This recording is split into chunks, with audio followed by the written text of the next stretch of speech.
Where, oh where do we go when we die? A non-threatening child's poem explaining death through the metamorphosis of a caterpillar becoming a butterfly.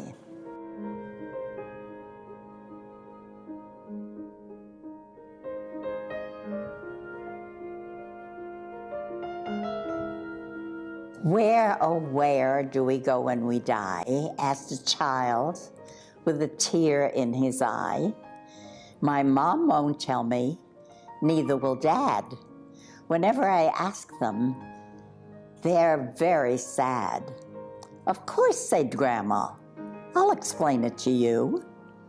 But first, let us have a cookie or two. When you understand, you can share it with friends, that death is the beginning and not an end. Now, where do we go when we die?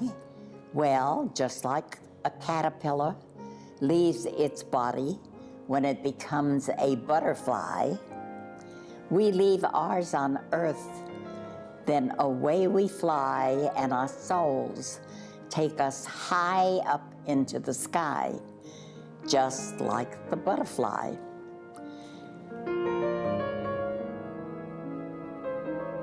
But what is our soul? Is that what you say? Why, our soul is the breath that we breathe every day, because our bodies are too heavy to take up to the sky. That's why we leave them when it's our turn to fly.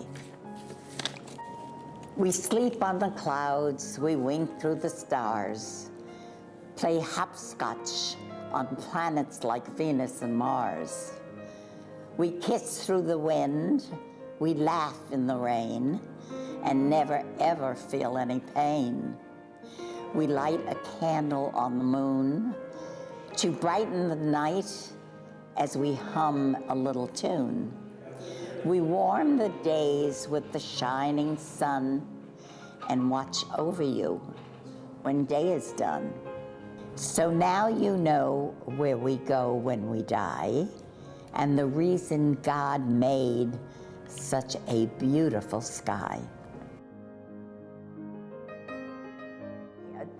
Children do wonder, what death is all about. And I felt it would be a very good idea for a child to get a picture that would not be scary, a mental picture of death in an unscary way, because we all have to face death at one time or another. You don't, but everybody else may. And so, it's very important for them. And so I always write poetry on important things that I think is important. We all have life stories buried in our brains. For some souls, to repeat them can cause unwanted pain. So sorting out the good parts leaves me exercising my brain for parts that are not needed to relive again. Since looking forward, not back, avoids reliving the past, of reawakening sorrows that are best leaving at last. How old am I? I have to stop and think, because I've blocked my age out. I was born in 1917. That makes me 100, I believe, because we're in 2017. I was born in August. I have to wait till August, or am I already 100? I haven't quite figured that out. You are. Congratulations. That's amazing. There you are. I would have never known. I'm surprising myself. Well, I don't think about age very much, except when somebody says, how old are you? You have to stop and think. Backtrack. You have to stop and think, right? Well, age is just a number. Age is the way you feel.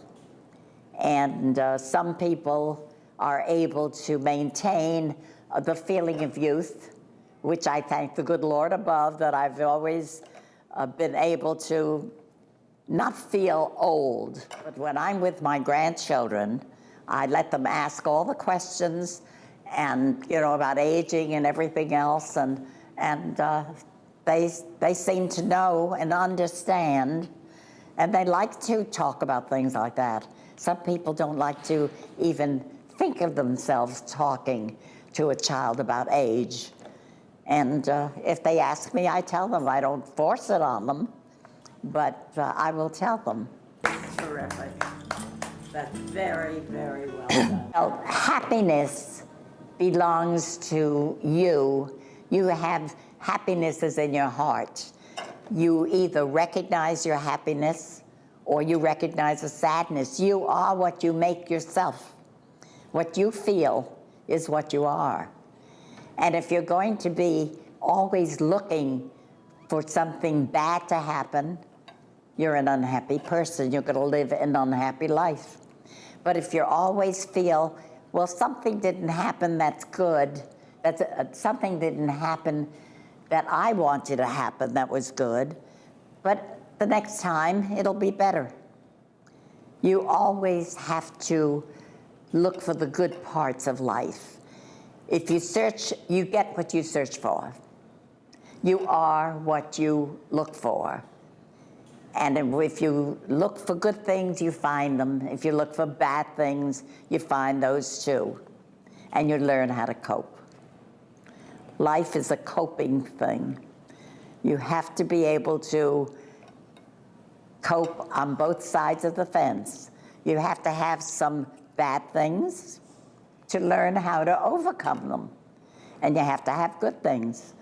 You don't have to have them, they come to you. I believe what you do in life is what you get fed back to yourself.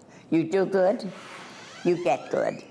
You do bad, you always get the same thing back. And it's just as easy as that.